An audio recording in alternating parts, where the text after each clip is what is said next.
The National Weather Service in Pittsburgh has issued a severe thunderstorm warning for central Noble County, southeastern Muskingum County, southwestern Quincy County until 7:15 p.m.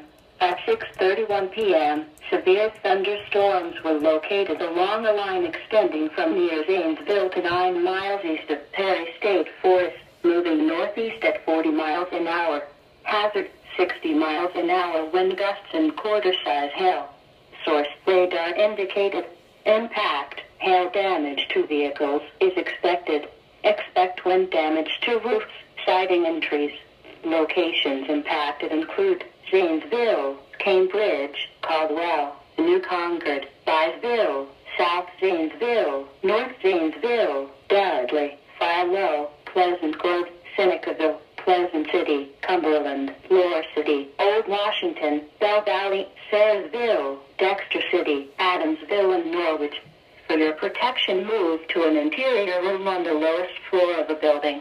Please report severe weather by calling 412-262-1988. Hosting to the National Weather Service.